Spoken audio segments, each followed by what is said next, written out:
Hi, mindful partners. It's safe to say we have come a long way in the almost 1 year that I opened this mic to champion conversations around mental well-being. I had thought that I'll be hitting 100 episodes as I move towards the 1 year mark, but I am grateful for this 50th episode. The conversations I have hosted here have challenged me and made me question and re-strategize. Most importantly, they have helped shape my understanding of humanity. And even though we're still just scratching, what is the cost of understanding? Okay, what does it truly mean to understand? What parameters are there to help shape your understanding or of a concept or a philosophy? If I tell you I have an answer to that, I'm just lying. And for this 50th episode, I had something elaborate planned, but I must refrain. I cannot do that right now. So, so what I'm going to do is share my moments from all the episodes we've had thus far. I will not do it alone. It's not possible now. Because you will know that Ola has to be here. And Ola is here. Hello. Hello, let me say Yo. it's good to be here again. Who are you pretending for right But now? I'm just no, let me give the caveat. I told you about the recovery. Yeah. So that stuff on my mouth is really effective at making me Oh, speak in such a gentle because I can't open my mouth too much. should I say thank you, universe? Thank you, God. Oh God. But don't worry, we're still gonna have fun. Okay, so Ola, you Most, know what I most had definitely. planned? What I had planned today was that I was going to have a conversation with a friend. He asked me a question, and it was around emotion and feelings. And I'm like, what you said now, is that an emotion or a feeling? And he's just like, okay, that's a good question. Uh, we had talked almost offhandedly, and I asked him, was that an emotion? And the rest is history. But I'm going to still get him here because he's African American, and Hmm. I need to hear from his side because sometimes we're talking and D will say that, oh, okay, that's so Jamaican, okay, so that's so, oh, Hmm. so we're still Africans and all that. So I'm still going to get it here. And the question Hmm. that came to me, and maybe that's how we'll start this conversation for this 50th episode, is how many people were truly giving the tools to identify and properly label and engage their emotions, their thoughts, and their feelings, and everything that comes with Hmm. that. So let's start off with This that. Let's start off with this that. this this question Mm. you've asked. Uh, Mm. I believe it it's a hard one, Yeah. right? Because it's differentiating between your feelings and the emotions Mm. can be can be there's just in some areas it's just a thin line between what it is that you feel Mm-hmm. and the emotions behind it. It's Mm-hmm. just a thin line. And unfortunately, when you said tools, I began to think, who gives, if you're talking about it in the African context, or maybe Nigerian context, I don't know who gives tools for anything. Mm. Mm. We Mm. do a lot of theoretical learning, Mm. right? But when you say give tools, maybe in the sphere of the practitioners, Mm. maybe some of them are able, because I would not believe, I'm sorry, that all practitioners in the space Mhm. are able to properly, correctly identify what the feelings are as against what the emotions Mm. um, My are, my big right? question, my So, big question is even the definition of the two, and it is I don't know. It's I like okay. so again, there are no precise definition. If you check, you'll find um, several definitions that against what is this or what is not this, right? But for Mhm, me, what I choose to use mm, is so they say that there are this number of emotions mhm, versus um, this is what the feeling then is, right? mm, So what I do is because I again I try not to be very I try not to be what's it called? Say this is like I keep saying I'm still learning and I have a lot to learn, mm, right? But mm, what I do is I define my emotions, right? Because they again they are subjective. Emotions are not um, which is one of the reasons why I find it difficult to champion validating people's emotions. mm. I would acknowledge your emotions, Okay. acknowledge how you feel. Sorry, I will acknowledge how you feel, right? Because how you feel, regardless of whether they are right or wrong, Mm, is how you feel, mm, right? But because of what I think of the word validate, validate means to give credence, to give validity to the emotions. What if your emotions or the way you feel is not when you now begin to work on it, you now say, oh, that wasn't justified. So what mm. becomes of the validation that has been given, right? So again, maybe this is my English that is obstructing my understanding of how that is.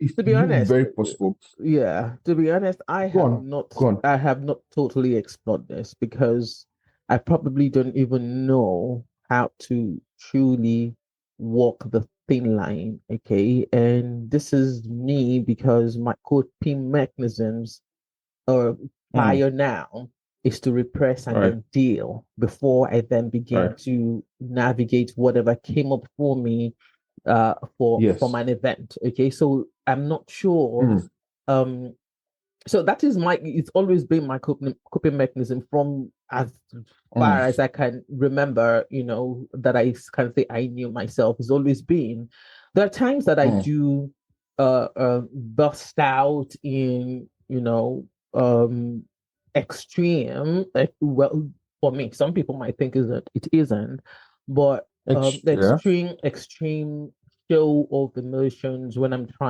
and usually it is because I've not been able to resolve whatever or understand that event, and I'm so Mm, upset. And so mm. it will just take something very small to Figure tilt it me out. over Right. so yeah, it's not something I've truly explored, right? Mm, So, and to be authentic and true to the essence of Mindfully with Tumishi, I will not present mm. an idea that I have not thoroughly explored. Of Looked course, into. it's not like Yes. I can understand because humanity is extremely fluid, evolution, and Right. this is one place that I embrace evolution. Uh, I Right. can't say is above my pay grade, but for as of this moment, as of this No, moment, as a it's counselor and not. a therapist, yeah. Mm, Mhm. It's not. mm, It's not a. Okay, so if you have to dig into the scientific work of it, then it might start to go a bit. But on the surface of what it is in terms of English, in mm. terms of how you feel, your feelings are the physical reactions, Okay. right?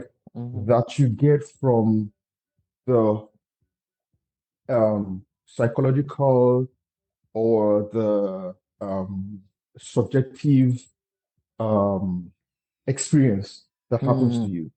mm, mm, mm, The mm, feelings are what you express outside really mm, is how I define feelings, mm. right? Rather, so I'd rather say, how do you feel, right, to Mhm. someone who is not very self-aware, because that's easy to say. I feel afraid. I feel angry. I feel, that it's easy to once you know what the feeling is coming from About? is Mm, identify the body or the category of emotion that mm. might be at the root. All right. It's still So I mindful of look you at to it me, Shay. Yeah, I'm with you. I'm with you. I, I get Yeah. so what I look at it is I look at it in terms of thoughts, emotions, feelings, thoughts, emotions, feelings. So if Okay. you can tell what the feelings are, it's easy to organize, um, it's easy to understand what the emotions that lead to that is, and then we can change the thoughts, what you're thinking, Mm, that might be giving rise to whatever it is that you're feeling. Do you okay. understand? I'm That's the trying way, to. that's a simple way. I'm trying to. Because I believe Yeah. that because I believe that thoughts give rise, however you feel, your emotions are instigated by your thoughts. A Mm, man becomes what he thinks about consistently. So mm, if your predominant thoughts would eventually show up mm, in your feelings. mm, mm, That's how I see it. Right. So if you're thinking good thoughts, you most likely um would be you feel good, mm. right? So if you're feeling good and we trace why you're feeling good, we can see that it is the thoughts that you're thinking that is making you feel good. If you're not feeling good, right, usually it will be because you have negative thoughts or thoughts that are affecting how you're feeling on the outside. So we want to change, what psychotherapy does is help you to change your speak, right? So that you can feel differently outside. Right there in the middle is your emotions. Is your emotions. All right. Well, this again, if we start, it doesn't mean that I will jettison exploring this concept. Definitely, you know me, I'm going to sit down with it Oh from yeah, of course. behind, and I'm going to Yeah, until yeah, I, I know you I now. until I can, present it from different kinds of Hmm, perspective and lenses. right. It does mean though I have a lot of work to do, both personally and extrinsically. So that is where I think I'll hang it for now. I really, Hmm, I really have been trying to navigate that. And in reflecting through all the episodes, I wish I could say, okay, go to this episode and then there's an answer there. Go to that episode and there's an answer hmm, there. But there are answers in almost all the episodes that we've had, starting from Stranger Attraction that Jerry was the first guest I had, and then that led to you and Jerry being on the show. And so many things have happened. I also hmm, remember that in this last 1 year, I also know not remember that I was commissioned by what's the name now? Oh my God, I can't believe I forgot that. By the College of Psychiatry in the UK to do a podcast for the Mental Health Month last October, and that was also very interesting. I had Praise Gabi in the studio, and we talked about how we navigate our diagnosis as hmm. people living with bipolar affective disorder. And that was really, really interesting. So let's start this reflection with this that what we said or what happened during that episode with Lee when we're trying to explore relationship peculiarities. So when this personality thing comes in friendships and all that, right, it can actually be a crutch not to give of your best self. And you now say, oh, I'm an extrovert. Oh, and when you see an extrovert being quiet, you now think that something is wrong with them. No, they are trying to draw from their inside so that they can serve. Okay, so this was one of the first arguments or debates that we had, Ola, about personality types and how that reflects on relationships. How, what did that episode do for you? Hmm. Okay, so there are opinions, there are facts, Mm-hmm. right? Mm-hmm. And there are truths. And I think um, if there's anything that I'm grateful for is the fact that is the truth that facts are not sacrosanct, Mhm. right? So whatever it is that I thought a few days ago, with new knowledge can literally change my position. So after saying that, where I am now in terms of personality is that there's again one, I'm still where I see personality as a range more than a As a one place. continuum. So Yeah. yeah, I see it as that's what I see range as personality. I see the introverted person close to zero, 0.1. So those will be people who have maybe serious anxiety issues, Mhm. but their personalities also tend to be on that side. So they don't want to go out, they don't want to mix, they don't want to do anything. Mhm. Again, I'm referring to those who are introverted, right? And then on the extroverted side, those are the people who are they must be out there. They can't just be anywhere else. They can't just probably you'd find that maybe some of them have ADHD. I really, and now I'm talking about it, I'm thinking about the likelihood that some of the mental health issues would show up differently in different personalities. I'm thinking about that now, right? So for me, it would be in a particular situation, in a particular setting, an extroverted person may behave not the extrovert person or the outermost ends of these ranges, right? But so say maybe those ones close to the middle, right? May behave differently in different settings, right? So thinking about that makes me come to a place where I know that I can't be I can't state categorically that because I believe you to be extroverted, if I see you behave in a different way in a different setting, something is wrong. Mhm. Do you understand what I'm saying? Yes, I do. Yes, I do. I So, get that. yeah, Yeah. so for me it's more of um okay, do I know this my friend? For example, let me use friendship. Do I know this my friend? Am I used to how this person behaves? Do I know what ticks them, what icks them, what drives them crazy and all that? Mm. Now, based off that, if I say I know my friend and I see something that I've never seen, say maybe we've been friends for 2 years, 3 years, and I see something that I've never seen before, Mm. my first inclination is not to say something is wrong, right? That's assumption, that's presumption. I do not do that. My first inclination is to try and see what is inconsistent with my knowledge of them. Mm. And it is from there I ask, are you okay? Not saying he is not okay. Mm. Mm. Do you Okay. understand? So Yes, I rather do. than just come to a conclusion, I'd say, okay, guy, what's up? Are you doing good? Because again, it could be anything, right? And because you're not a mind reader, Mhm. and I keep saying this, questions are meant to help us understand things that we don't understand.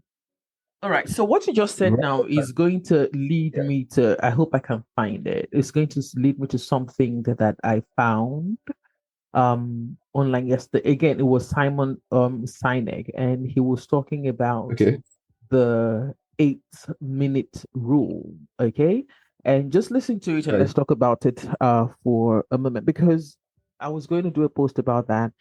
And I said, okay, let me talk about it with Ola today and let's see. right, And it's interesting that you go there. Clarity, of mm, questioning in clarity, because sometimes your friend or your person says a certain thing that they say every time, and somehow for that moment it means mm, differently, but you were not mm, able to decode it. And Coding, again, yes. yeah, so let's take this thing that Simon said.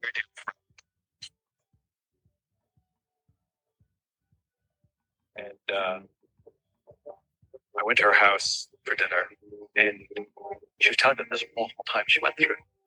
And I wanted to be sympathetic, but at the same time, I was really pissed off that she didn't call me. And I was like, what the hell? Like, I'm here. I love you. I support you. Like, you're always there for me. Why wouldn't you let me be there for you? Like, how selfish are you? Like, you wouldn't let me be there for you. She didn't. She says to me, I did. I reached out to you a number of times. And I look at my phone, like the text. She goes, want to come over? I'm like, how the hell do I know that that's a cry for help versus every other time you ask me over, which sounds exactly the same? And so she read an article that says that when somebody's struggling, all they need is minutes of help or support from a friend to get them back on track. And so we came up with a code. We write to each other, do you have 8 minutes? It means I need you. And anybody can step out of a meeting for 8 minutes to be there for a friend. All right. So what do you think? Oh, my stance on friendship. I think friendship is every time I talk about friendship, I get emotional. It doesn't make any sense, but it doesn't make any, but it is what it is. I think that Simon is absolutely right. Um, and I think what he just said in terms of coming up with code, right, makes a lot of sense. If you're the kind of person Simon is and probably has a number of friends that he has to keep track of how they are doing, right? It would make sense to have codes that helps him to categorize and compartmentalize how things are, so so nothing really falls through the cracks. That makes a lot of sense. So at the end of the day, you have to come up with what works for you, right? Especially if you're, yeah, go on. Especially finish that thought, please. Yeah, especially if you're someone who is self-aware with friends who are not so self-aware. Yeah, if you don't take their where they are into account, you would find yourself struggling to understand why it is they are not giving you what you want. You would find yourself struggling because you are self-aware. You know what you want. You can literally ask them for what you want, but they most likely, most times, cannot articulate what it is that they want from you. They don't even know what they want in terms of how their feelings and their emotional and desires are, right, from you. So if you're not consistent and creative about seeking seeking clarity from them, because sometimes when you start asking them, "Are you okay?" it becomes very annoying because they feel they're okay, they believe they're okay, but you've seen something that's making you ask those questions. So if you're not creative about the kind of questions you are, it becomes annoying. It throws them off. You get into a fight because they are not as self-aware as you are. So it would mean that you have to take into consideration the kind of being that they are while they're still coming into a different higher level of self-awareness. You have to be able to know what it is that measure it with a bit of facts and figures of what it is about them. And then rather than say, "Are you okay?" You can say stuff like, "Can we hang out if you're in the same state or the same city? Can we hang out tonight? Can we see tomorrow?" Just be creative rather than just always say, "Are you okay?" That's part of All right, what so friendship is. All right, so for those who are is. just joining the Mindfully Intimacy family, you're wondering why we're harping and honing on friendship and all that. That is one of the essence of Mindfully Intimacy, where we believe that you having a psychological safe space, not just listening to the podcast, but in your life, would help you maintain an agile and meaningful mental health space. Because mental health, of course, is not mental ill health. All right. So they're two Not at different all. things. They're two different things. And if you're wondering the reason why somebody asked me over the week, um, a friend that I made over the Young God board, shout out Rodney. Epenge, she's I think I'm not sure, but I know she's East African. She's not Nigerian, and she like, okay, I really want to know why you decided that you're going to have a podcast like this. And I said to her, oh, that's a long team story, but you know, and Yes. it's because I know that what has helped me on my journey as a person living with bipolar affective disorder, bipolar one, is that I have people I can speak with, I can talk to, we can be vulnerable with. Of course, I have a team of therapists that are just amazing, and two of them are being on the show, and this is my way of giving back, okay? Because we know, you and I know that the stigma, especially in this our environment of religious beliefs and all of that, everything is hinged on the spiritual. Now, don't get me wrong, everything about life is spiritual, but you know what I'm saying? It drives down the stigma when we cannot have Spirituality conversation. is Yes, different from religiosity, yes. yeah, yeah. It drives Yeah. down the stigma where people cannot talk, and you're saying that they are going through uh, overwhelming thoughts and they cannot even identify or label. I still have times that I can't label whatever it is that my mind is telling me. That times I still have those times. But being able to have a place where you can talk to, and this is why friendship is such connections, friendship, however way you want, because um the term friendship, as I said in the last episode, it is become so ubiquitous and prevalent that we don't even know. Some of us are not as aware as Ola, who knows who's a friend, who's an acquaintance, who's a worker, and all that. Some of us are not like that. For me, everyone Mm. is welcome. I can Yes, with yes, for you. say what you want to say. Everyone is welcome. So long as I can, be on that, I can be there for you to understand your bandwidth, not necessarily coming from my place. So that's the essence Mm. of mindfully with Tumishe. And we've had lots of conversation, and not conversations, not just and talk. Of course, we talked, like I said, we talked stranger attraction. Okay, when we're talking friendship goals at the beginning, the very first episode of the show with Dame Relay. I thought I was going to get her here, but yeah, she couldn't come. So Mm. let's hear All right. what she thinks about stranger attraction. And stranger attraction is simple. How I define it, if I remember well, because I can't go back to listen, but that would be like 50 hours or more, 70 hours to listen to all the conversations. But what I said to her that made that episode, why would title that episode Stranger Attraction, is every friend was once a stranger.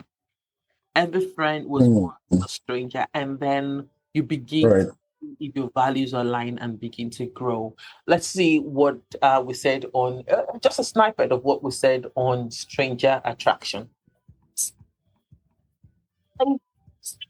You really need to take a stop. You need to pause whatever it is that you are doing in the noise, in the clutter, especially now in this age where, the noise has been amplified by social media. It's too loud. You always need to take a stop and breathe. You need real life connections. We can't continue to stay behind the screen and connect to people. The real life connections are that we form have some level of depth that help us to live real authentic lives. Yeah, connection. So what would you say to what Demily said there, Ola? But she's right. But she's right. Yeah. For me, I, I, I, so, so there's no amount of bashing that you will bash social media Mhm. that you won't that you won't find me finding something positive about it, right? And I'll tell you why. One of the greatest things that have happened to me would be social media. Would be social media. Because I remember growing up being very shy, right? And I would not want to speak in church to any other, even getting, at some point, I wanted to join the choir. I could not tell my mother that I wanted to join the choir because I didn't know how to approach the choir people and say I wanted to join the choir. Wow. And it was a small choir. It was a small choir. It was a choir of about 10, 15 people. It was a small choir, right? And that was how timid, right? I was. With my friends, it's a different thing. Until maybe any of my friends does something that makes me pull back, right? Because of course, I'm majorly introverted. I would do a lot of unnecessary thinking in my head about why they did what they did. Is it because they don't like me anymore? What, those kind of nonsense, right? But at the advent of social media, and so when I'm saying social media, I'm going back to uh, Yahoo chat groups, chat rooms, right? If you remember chat rooms, Yahoo, Yeah. where you didn't necessarily need to know anybody at the other end. You just have conversations, right? For me, that was like, oh, so I can actually reach out to anybody and talk with anybody, and they don't need to know me. They don't need to see my face. Oh, that's exciting. Initially, it was very it threw me all over the place because why would you want to have conversations with somebody you don't know? And that's me thinking about what they'll be thinking about me, right? Okay. Yeah. But the evolution of it from there to the BlackBerry Messenger, where you would just find yourself in groups and find yourself having conversations with people, right? To Twitter, right? Being able to have conversations with very, very different many people, to Facebook, people adding you that don't know you, and then you're joining their conversation online, right? To finding that really I actually do like having conversations, right? Which is where I learned how to hold conversation. It's on social media. So a place where now I talk with people, I can, if I choose to, I can approach literally anyone that I want to without feeling any strong fear of what they might think of me. Not that I still don't think that, but if this is what I want, oh, so I like how this person has typed, I like how they think, I like to be friends with, I like to get to know them, see if we can be friends. It's much easier for me to do those things. So when it comes to what social media has done, I'm all for it. But beyond that, which is where friendship really grows, is you now putting the effort. Because see, I have friends, and I have this fantastic guy. We've been friends for almost 20 years, right? We've been friends for almost 20 years. We met on i5, right? He Wow. invited me he invited me to Facebook. I'm like, no, I'm not doing any Facebook thing. Eventually, I joined Facebook, right? He literally was one that made me go to Facebook. Before we met, there was another 10, 12, 14 years, right? Before we met. But all this while we were communicating, we went from having conversations in Facebook Messenger to talking on the phone and all that. We didn't meet until 14 years or so after we first started having conversations. And I've known him now it's almost 20 years. Do you understand? So those things have to evolve beyond just saying, oh, I know this person. You have to, and it's a lot of work. I think that's where the problem is. People think that friendship is just like applying for a job. I think no. I think that's where the challenge is because friendship, trust me, is a huger work than when you just say you want to get married and then you want to live happily ever after. It's a lot of work because if you marry and you have a certain level of values, you say, I'm going to stay married for the rest of my life, right? But when it comes to friendship, it's not like that. Even if you have the same kind of values, you still have to put a lot of work to keep in touch. I have friends that I don't talk to every time. So sometimes if I say I don't talk to this person for a while, sometimes I send them voice notes. I'm thinking about you and I hope you're good. And sometimes they respond, sometimes they don't. I really don't care because I know that at some point I can just say, okay, let's jump on the call. It's been a while. And if we jump on the call, we catch up. Do you understand? That's the depth that friendship has to come to for it to make sense. So when people talk about friendship and say, I don't understand. I think I said on that particular episode, I've seen how friendship has traversed over 60 years. My Yes, mom it has is. been friends with her best friend for about 60 years now. 60 years. I've known this, I call her my second mom. I've known her for all of my life. All of my life. All of my life. She's the only one person I can report my mother to. Only. She would never take my side. Never. She never takes my side.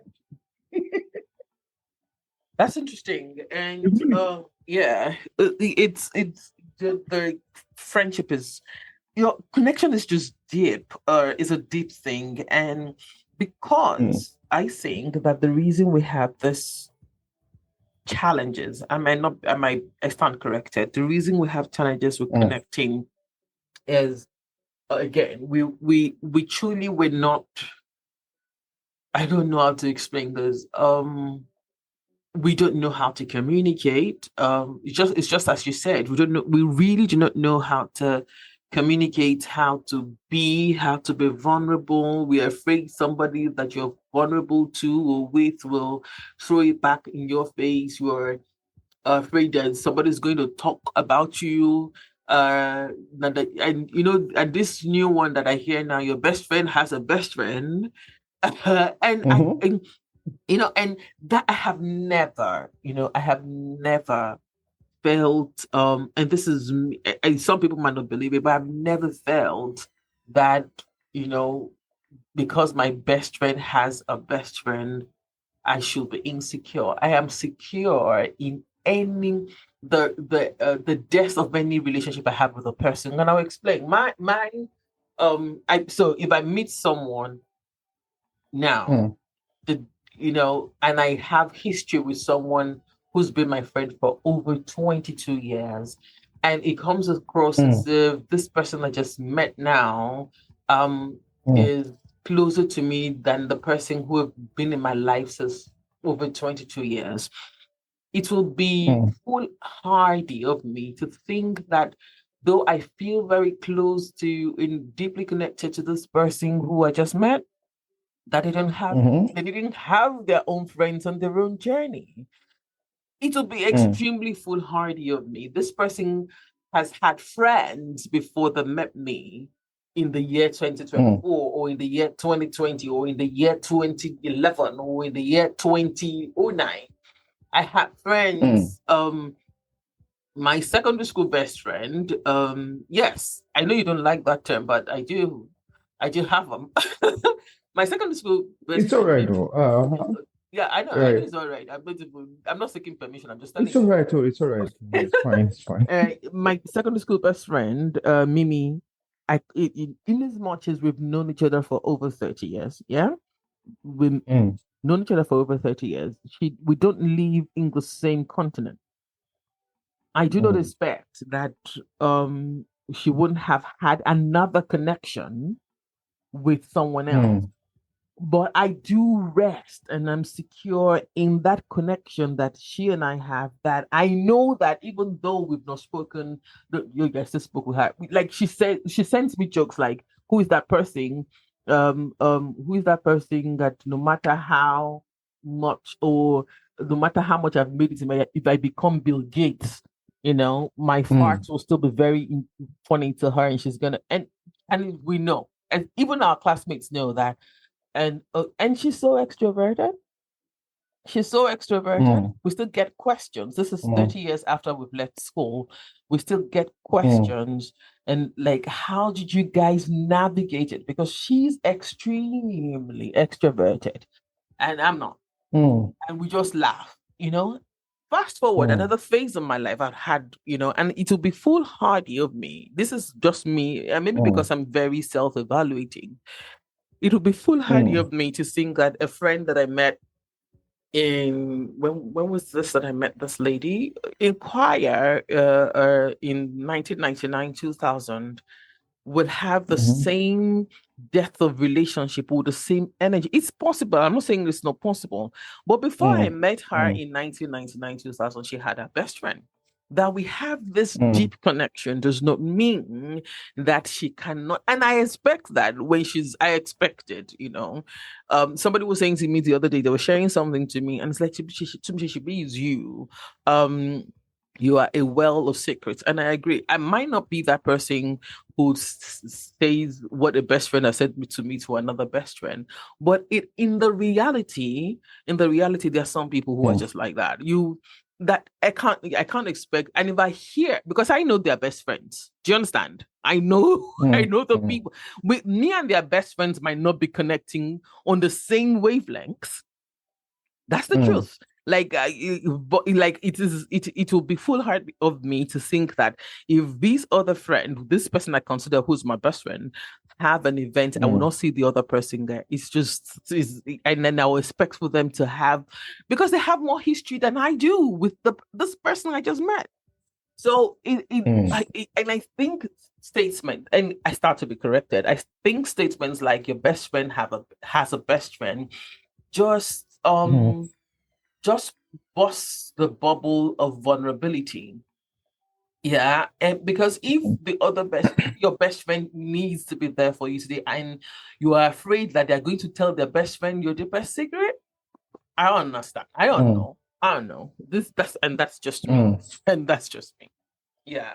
Oh my God.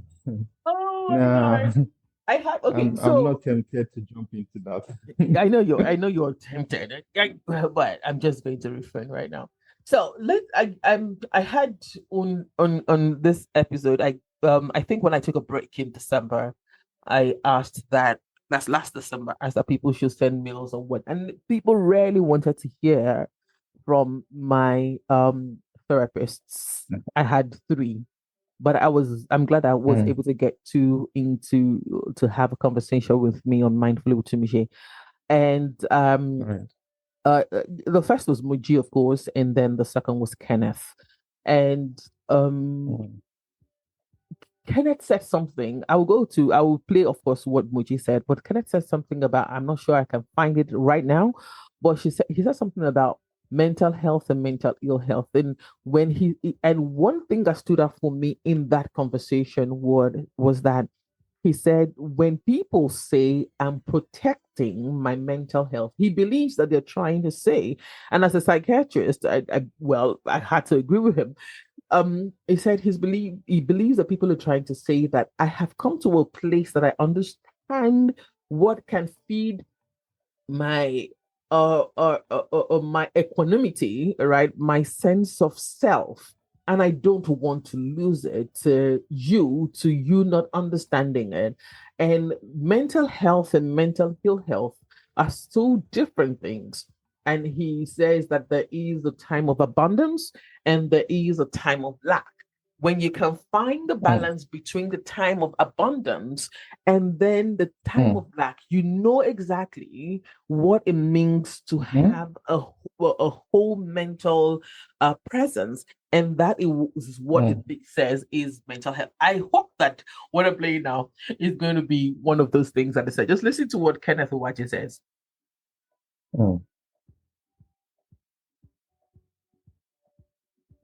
Okay, I can't find that. Let's see.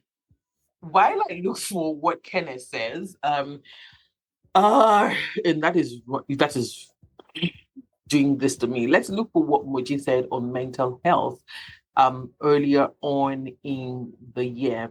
And again, I like to have, that I like to have what's the word? I like to have balanced views from both the both men and women on anything. And that's just because we are different people. We're different and we will definitely respond to things differently.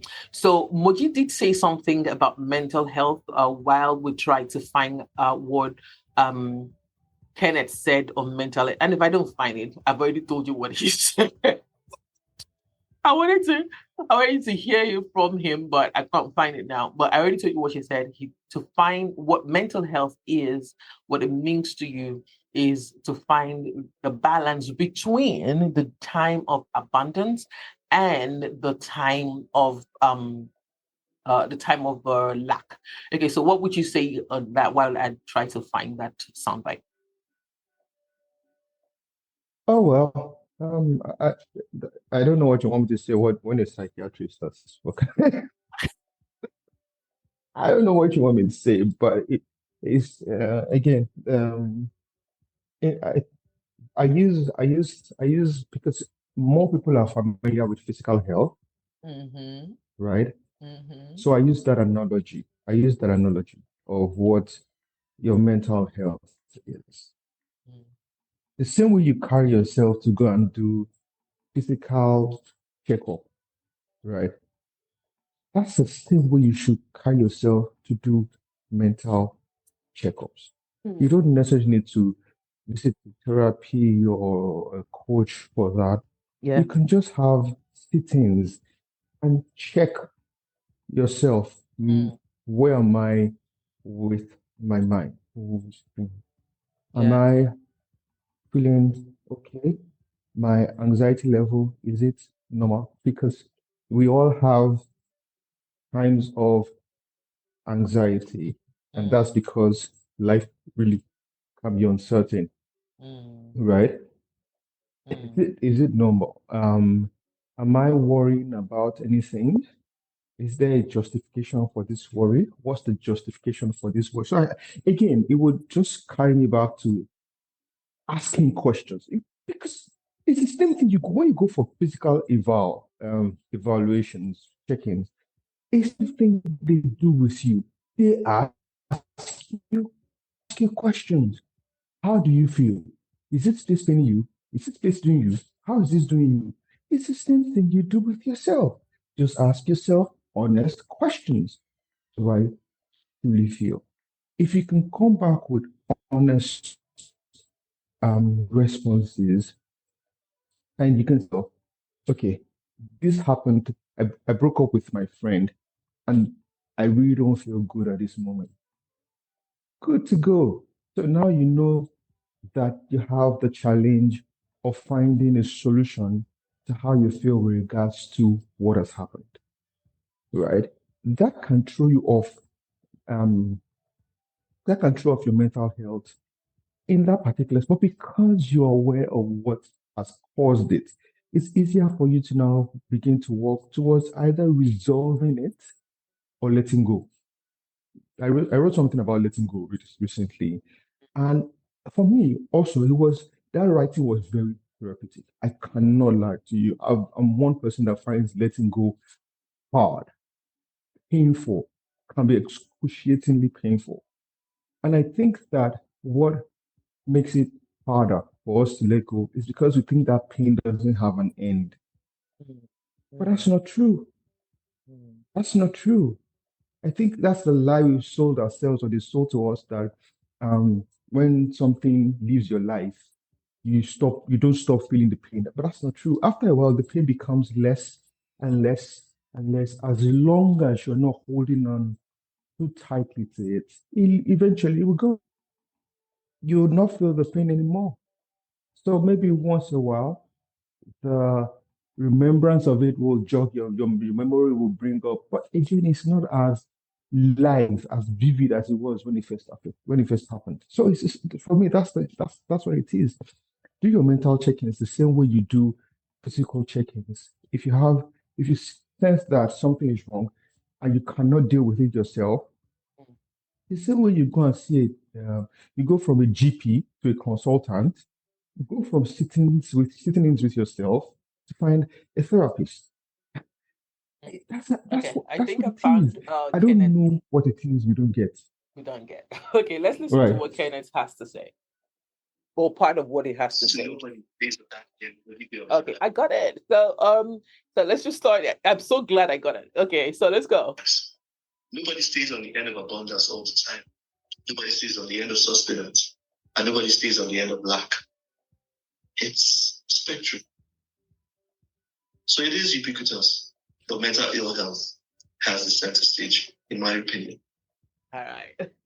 So the question I asked him there was mental health and mental ill health, and he says that he believes that mental ill health has the center stage as against mental health.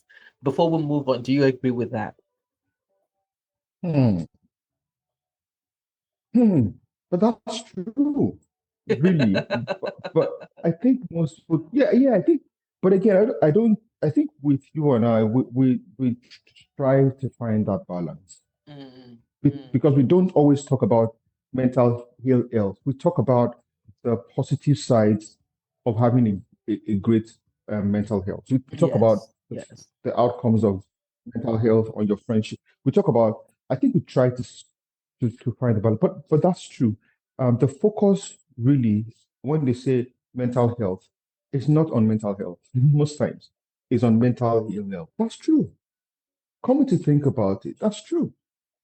And I think we need to really find, because again, I'm one person that believes in the power of words and how you say it, right? If at the end of your say if your campaign for mental health, if your campaign for mental health, at the end of it, or the motive behind it is mental ill health, then I don't know how much repair you can do to the damage that has already been done in terms of the stigmas and everything.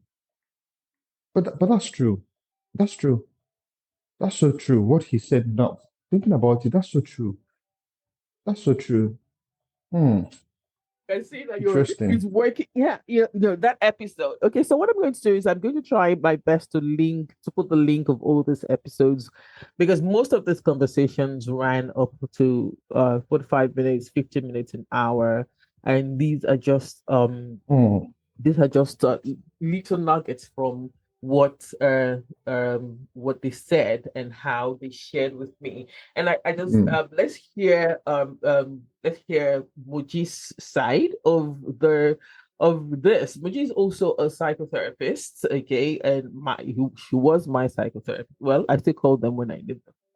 Like they can't where they want to send me to, they don't have a choice, But so let's hear what she has to say. Parenting is usually targeted at people that are at risk. So the families of mental illness, your family, you know about it, your grandmother, your mother, someone has a mental illness. You need to be preventing you coming out with mental illness, because the risk is higher than in general population. For example, I said earlier on that schizophrenia, there's a 1% risk in general population of anybody having schizophrenia. But for someone that parents have schizophrenia, the risk increases to 6%. Okay. Right. That episode was interesting because she came from a point of view. Again, look, so let me clear this. Kenneth is in the public health, and both of them are in the public health in psychiatry and welfare. Yeah. Yes. So she came from the point of view that understanding, if do we have that conversation, are we so aware to notice that, okay, my father is always angry, my mother is always angry, do I have that propensity to, is that the right word, the tendency to do that also? Where is that coming from? So Propensity is right.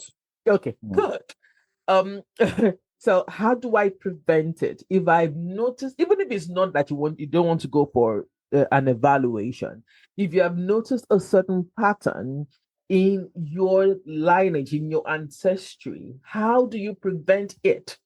How do you serve yourself? If you do not like it, then how do you serve yourself to make sure that you don't fall into that also? Oh, we could go on and on. The conversations that we've talked about, we talked about belonging and belonging and fitting in. We've talked No, about so so so many so Michelle, things. Yes, yes. And before you go on go before you go on ahead. to the next thing, I think that I would just think, is it that we make conversations about mental health hard? That Is it is possible a that we good make it harder question. That than is it a good really is? Because question. I'm thinking now that if you notice that your somebody in your lineage has uh they've seen patterns, right? With how they do whatever it is they do, Mm, right? Um, what exactly is hard about doing check-ins or checkups? If mm, if you if your parent has diabetes, right, and your grandparents had diabetes, you already know to begin to look out for it, right? mm, Because that's physical. Because you know that the likelihood that you are going to have to deal with diabetes is high. Well, higher than somebody whose parents didn't have to do mm. anything, didn't have diabetes in their system, right?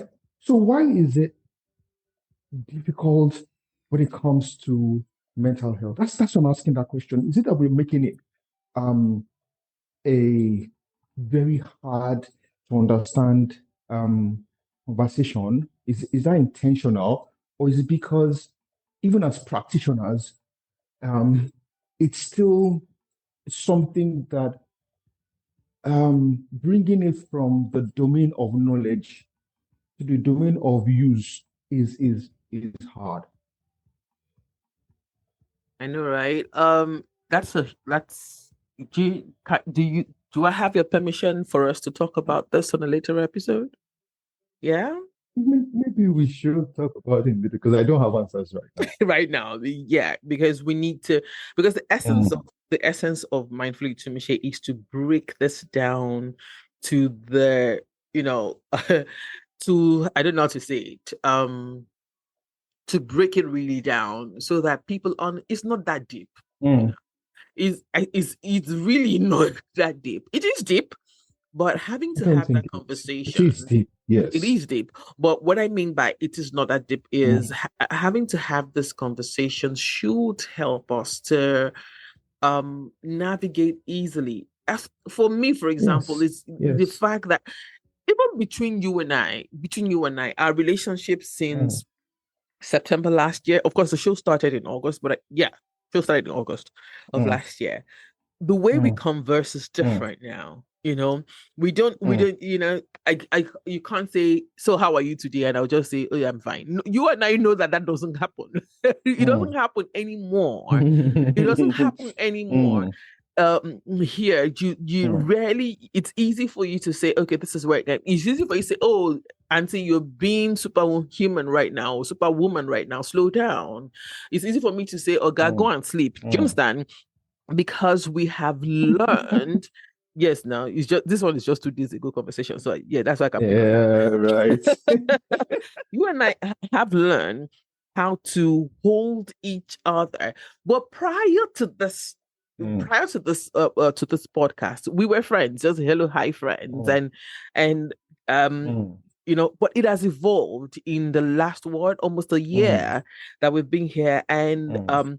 that will lead us to what we will finish this conversation with.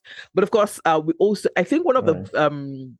one of the episodes that really gained a lot of listener, and in fact, I still had people, I still had people listening to it as of this morning when I went to look at the and that is grieving Right. is giving, the ones where me and my friends Irene Mm, and Somi shared and right. talked about Mm, grieving. And that right. episode, I'm so glad that it's still blessing people. A friend of mine on Mm, Facebook, a Facebook friend, and well, we've known each other since uni days, said she just went back to it. This was on Monday, to listen, and it was so calming.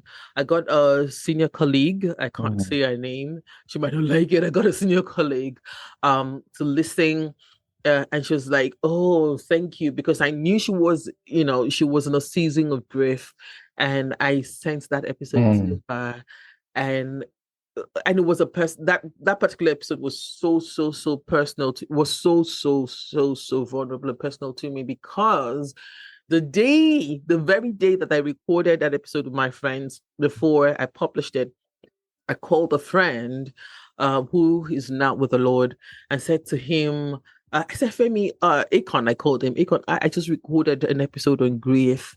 And he said to me, "Oh, thank you. We have always had this conversation that you're going to have this difficult conversation. I'm glad that you're doing it. Please do it well." Unfortunately, exactly a week after, the week before the day, I think the Saturday, I released on Tuesdays. The week before the Saturday before I released this episode, he transitioned. Oh, so it was really, that episode was, and I'm glad it's still blessing people. It's still blessing people. So if you're in a season of grief, just go listen to that podcast, and that episode is called "Grieving is Leaving," the one they talk about grief and loss. Place of rest, so to say. A place of rest. What does that mean, though? So when I say rest, I mean I'll come to terms with what life is, and there's really nothing anyone can do to change anything as designed by God, as far as I'm concerned. So I've come to agree with however it comes, face it and move on.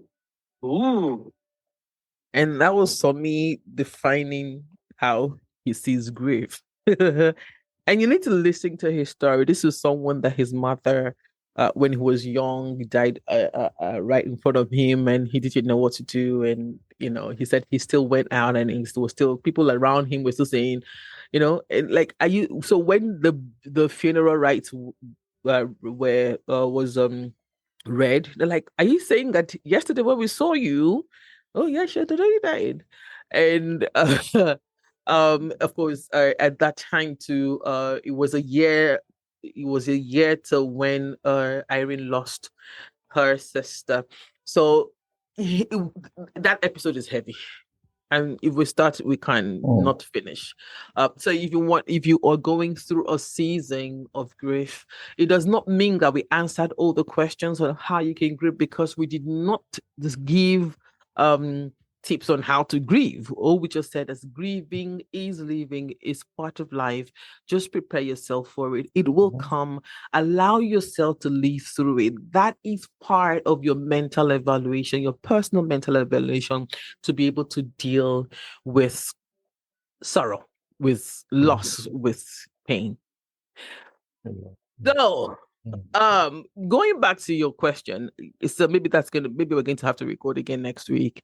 Going back to your question about whether we're making mental health awareness questions very difficult to understand. What are we doing in November, Ola? You want me to raise my voice? November, Yeah. right? I'm still excited that you introduced me to that. So November is meant, well, in a certain society is when the talk about the issues of men, especially with cancer, with regards to men. And so on this side and suicide prevention. Yeah. Yeah. Okay. I Go ahead. Oh yeah, sorry now. Sorry don't, now. no. I just felt she was all over my body to talk about that. Yeah, I know. Those things are hard to, but yeah, the suicide prevention, generally issues that have to do with why men live shorter lives than women. Good, you put it perfectly. So Why many. men live shorter lives? Right. All So right. we're putting together an event. It's a physical event in Lagos. So if you're not in Lagos, start planning to be in Lagos. It's not hard. Before All right. before the end of this yeah, before the end of this month, I'm sure to Michelle we shared the more Yes. details into it and all that. So you can begin to plan yourself for that. And then when we open registration, you can't wait till the last moment because trust me, um, it's limited. We're going to have limited invited people. So Yeah. it's Well, going let, to let, be let me going let to me be speak to the immersive. limited. Okay, we're not trying to be Yeah. exclusive, all right? But is It's that exclusive. It's what it is. Don't do that, Temishi. It's we're not exclusive, trying not to because we are not trying to be exclusive, but it's exclusive. exactly. We can't It's attend to exclusive, everybody. but I'm saying we can't Yeah. attend to everybody. That's why you should have allowed me explain. No, it's exclusive in the sense that we want every man who comes for that event to have fun, to be a child again, to heal the child in you so that they can serve that child in you Right. can serve the Yeah. man that you are becoming. Right. That's the essence. And if we Mm. if we could, Yeah. everybody would come in, right? But of course, now you all know how the You won't be able economy to attend to everybody won't be able properly. to attend to Yes. everyone. And it's just the beginning of many more that would have. So when the registration opens, just go ahead and we have very limited space to have, you're going to have fun. Trust me. Guided meditation, group coaching, you're going to be creative. Okay, you're going to unleash your creativity. There's going to be tools to play, tools to dance to. So it's going to be a full event where you are going to be a child again. And hopefully that would help you serve the man that you're becoming. And the women will love you more. Yeah. People, you love yourself. You will love yourself, or at least it starts from you. Yeah. Yeah. Yeah. It Yeah. starts It from you. has to start from you. You You know, for can't give those what who'll you be don't. wondering why, and I'm going to say this a lot through till the time we have this event, the people were wondering why, I'm starting the Black Images Mindful event with focus on men. My son, who is 13, we were having a conversation the other day, just about 3 weeks ago, and he was saying that I see that girls and women are being taught how to fight. Who, mommy, is teaching the boy and men not to start the war? And I'm like, Mm. what? I was too quiet. I know that there are a lot of ministries, pardon my religious allusion. I know a lot of ministries and organizations who are tending to the boy child and men mental health and not. But of course, we can't, just as we can't have female empowerment enough, we can't have these male empowerment events enough. But when my son, who is 13, I repeat, says to me, who is teaching us not to start the war, um, I know I birthed myself in that Mm. moment. In that moment, I knew that, oh, you just birthed yourself. And it has got me thinking, and that is why November is important, and June as a men's mental health awareness month is also very, very important to me. We need to start teaching and empowering boys and men not to start the war so that women can just be women. I hope with these Mm. little words of mine, I've been able to en- encourage you and to convince you that the moment the registration opens, just register and we're here to receive you. Ola is going to be here, whether he has to crawl, he will crawl from Abuja to Lagos. He has to be here. So we hope to see you all and have fun on November 23rd. Yes, that's the All date. right. So It is start, out. the date is out, November 23rd, 2024. Jesus take the wheel. Yes. Final words Yes. for the 50th episode. Ola. I don't have final words. So I'll just say, take care of yourself. Mhm. Right? You really can't give of what you don't have, and your giving is it's only authentic. It's only real when you give to yourself true love, true joy, and you find peace. Okay, Pastor what? All right. No, I since today was philosophical, now let me end on that philosophy thing. wait. All right. My words to you are simple. Love yourself, love your neighbor, love your country. Above all of this, love God. Love God. He is the essence of your being. Oh, Stay curious. Look for yourself. Find yourself. Enjoy being with yourself. That way, you'll be able to serve you and the people around you. Mindful of Witumishi, the 50th episode is over. See you on the 51st. hooray! I was waiting for that. I thought you were not going to do that. I was like, oh no, he's changed. It's It's good to have not going to malaria. happen. No way.